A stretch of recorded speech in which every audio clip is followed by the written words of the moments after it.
एक बार की बात है, एक गांव में बंटी नाम का किसान अपनी पत्नी पुष्पा के साथ रहता था। आ गए खेत से? आज तो आपके कपड़े बहुत गंदे लग रहे हैं। हाँ, आज खेत में बहुत काम था। अब जल्दी से खाना लगा दो, बहुत तेज नींद आ रही है। रात में जब बंटी और पुष्पा सो रहे थे तो अचानक उन्हें किसी के दरवाजा खटखटाने की आवाज सुनाई दी। बाहर कोई गाना गा रहा था। अभी जिंदा हूँ तो जी लेने दो, भरी बारिश में पी लेने दो, शराब दो, दरवाजा खोलो, शराब दो। पुष्पा, आज क्या तुमने दरवाजा खुला छोड़ दिया? लगता है गांव में फिर वही देवदास चुड़ैल आई है।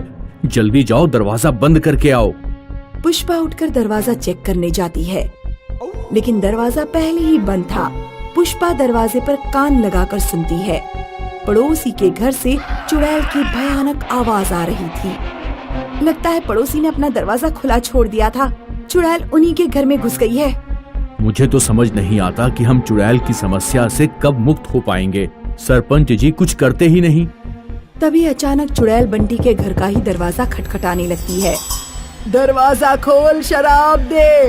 देख, तेरे पड़ोसी ने शराब नहीं दी और मेरे कहने पर नाच करके नहीं दिखाया। मैंने उसकी गर्दन काट दी। अब जल्दी आ और शराब दे। पुष्पा, अब क्या होगा?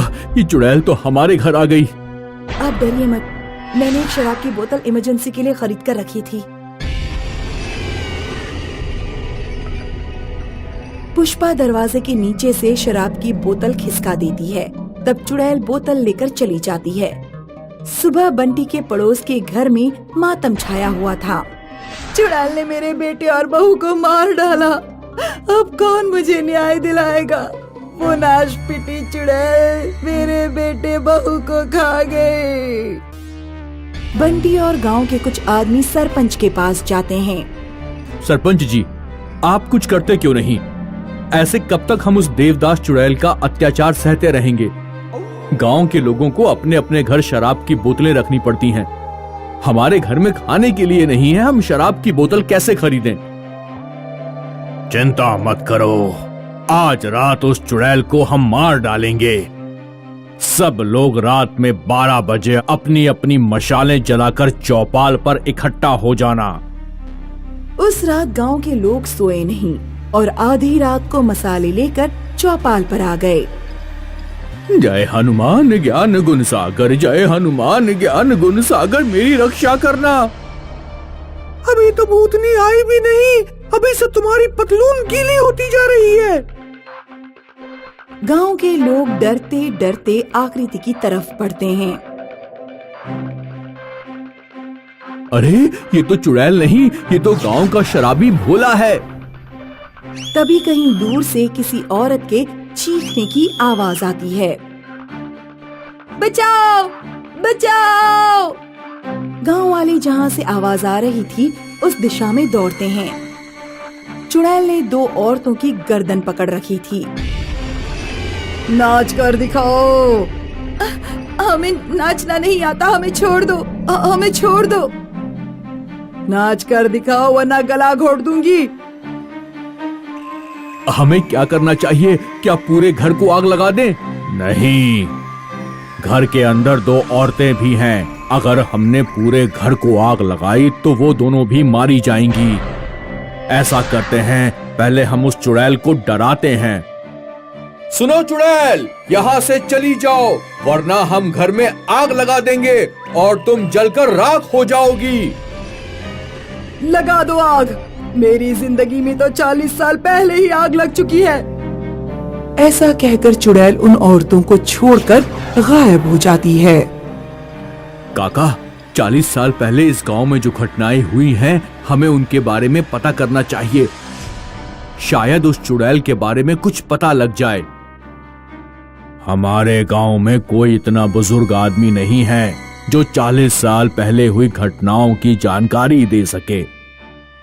काका, पड़ोस के गांव में एक 100 साल से ऊपर का आदमी रहता है, शायद वो कुछ जानता हो।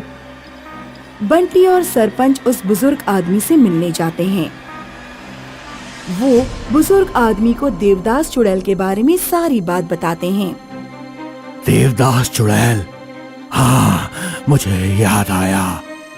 40 साल पहले की बात है।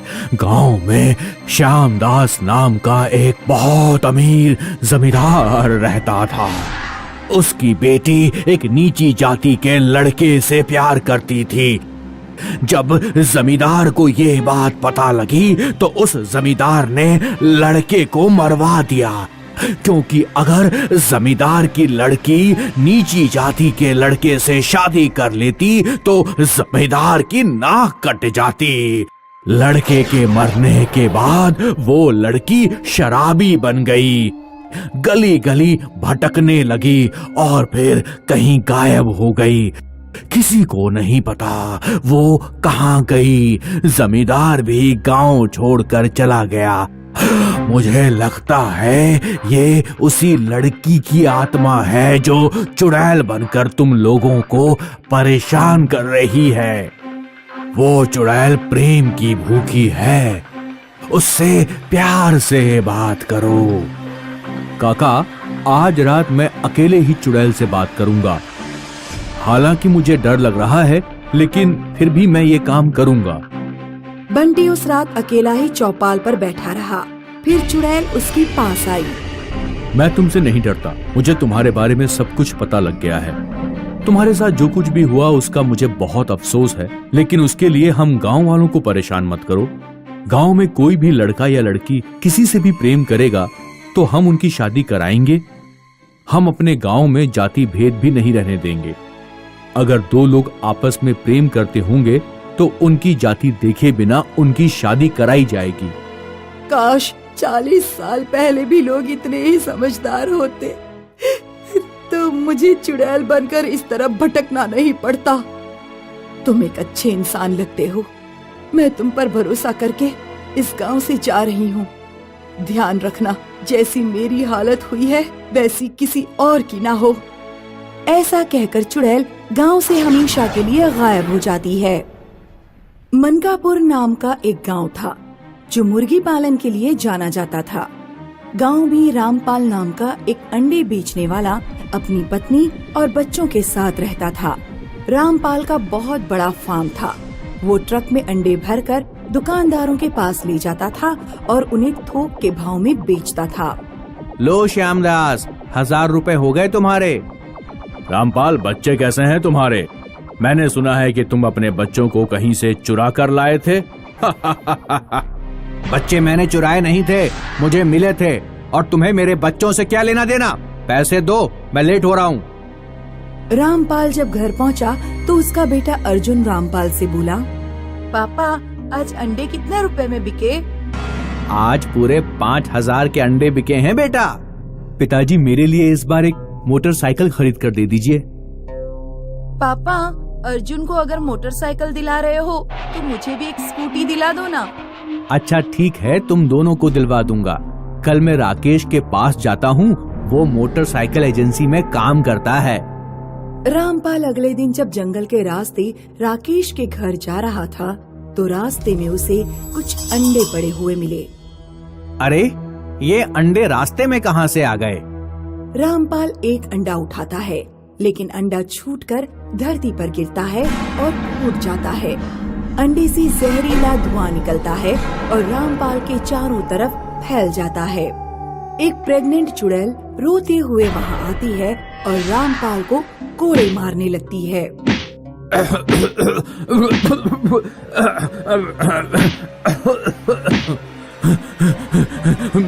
मुझे छोड़ दो, तुम कौन हो? मुझे जाने दो। नहीं छोड़ूंगी तुझे। उधर से राकेश आ रहा था।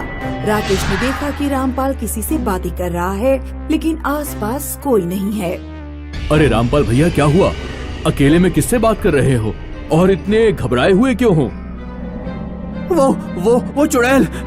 तुम्हें चुड़ैल नहीं दिख रही क्या? कौन सी चुड़ैल? मुझे तो कोई चुड़ैल नहीं दिख रही। राकेश रामपाल को अपने घर ले जाता है। राकेश, मैं तुम्हारे घर आ रहा था। पता नहीं, जब भी इस रास्ते से गुजरता हूँ मुझे कोई आत्मा पकड़ लेती है। ऐसी बात है तो मैं एक तांत्रिक को जानता हूँ, उसका नंबर ले लो, जरूरत पड़े तो उसे बुला लेना। अब बताओ कि किस काम से घर आना हुआ। रामपाल राकेश से बात करने के बाद घर लौट आया। उस रात वो बहुत चिंतित था। क्या हुआ? क्या आज फिर कोई घटना हो गई? हाँ, वो भूतनी मेरे पीछे पड़ी हुई है, पता नहीं वो मुझसे क्या चाहती है। उस रात रामपाल और उसकी पत्नी जब सो रहे थे तो अचानक उनके ऊपर अंडे गिरने लगे। ये क्या हो रहा है जी? कमरे से भागो। दोनों कमरे से बाहर भागते हैं, लेकिन कमरे का दरवाजा अपने आप बंद हो जाता है। कमरे में एक भयानक चुड़ैल आती है। तुम कौन हो? क्यों हमारे पीछे पड़ी हो? हमने तुम्हारा क्या बिगाड़ा है? तुमने मेरा सब कुछ छीन लिया 16 साल पहले। अचानक अर्जुन और पूजा दरवाजा खोल देते हैं। क्या हुआ माँ और पिताजी? कमरे में इतने सारे अंडे किसने फैला दिए और आप लोग इतने डरे हुए क्यों हैं? कुछ नहीं हुआ बच्चों, तुम लोग जाकर सो जाओ। अर्जुन और पूजा जाकर सो गए, लेकिन रामपाल और उसकी पत्नी को पूरी रात नींद नहीं आई। जब से बच्चे हमारे घर आए हैं, तब से वो चुड़ैल हमारे पीछे पड़ी हुई है। आज वो हमें नुकसान पहुंचाना चाहती है। कल ऐसा न हो कि वो हमारे बच्चों को नुकसान पहुंचाए। नहीं, वो हमारे बच्चों को नुकसान नहीं पहुंचाएगी। इतने सालों में कभी भी वो अर्जुन और पूजा को दिखाई ही नहीं दी। उस चुड़ैल का अर्जुन और पूजा से क्या कनेक्शन है? तुम अर्जुन और पूजा को घर लेकर आए और तभी से चुड़ैल हमें परेशान कर रही है। तुम अर्जुन और पूजा को चुड़ैल से मत जोड़ो। चुड़ैल का हमारे बच्चों से कोई लेना देना नहीं है। ये एक संयोग हो सकता है कि जब अर्जुन और पूजा को मैं घर लाया तो चुड़ैल भी पीछे पीछे हमारे घर में आ गई। तभी अचानक घर के अंदर से अर्जुन और पूजा की चीखने की आवाज आती है। मम्मी, पापा, बचाओ! रामपाल और उसकी पत्नी अंदर दौड़ते हैं। जब वे दोनों अर्जुन और पूजा के कमरे में पहुँचे तो उन्होंने देखा कि अर्जुन और पूजा गर्दन तक एक बड़े से अंडे में बंद हैं। माँ, पिताजी, एक चुड़ैल हमारे कमरे में आई थी। उसने ही हमें अंडे में बंद किया है। हमें इन अंडों से बाहर निकालिए। हमारा दम घुट रहा है, हमें बाहर निकालिए। रामपाल हथौड़ी लेकर आता है और हथौड़ी से अंडों को तोड़ता है। तब अर्जुन और पूजा बाहर निकल पाते हैं।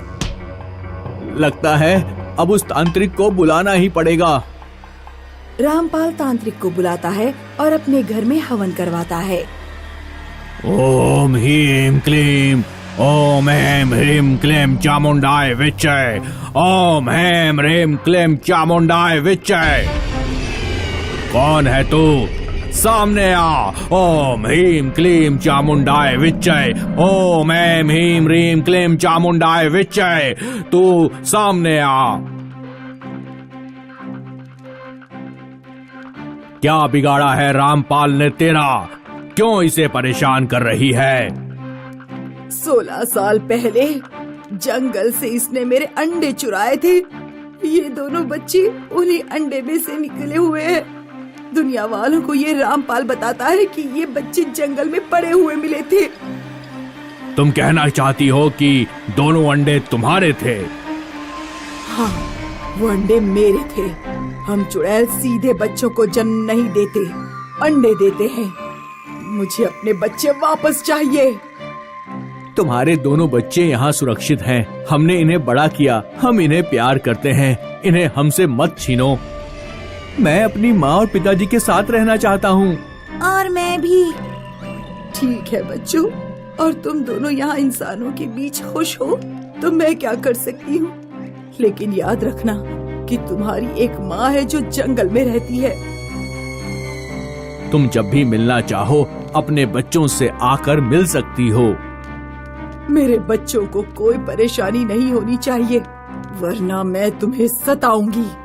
ऐसा कहकर चुड़ैल गायब हो जाती है।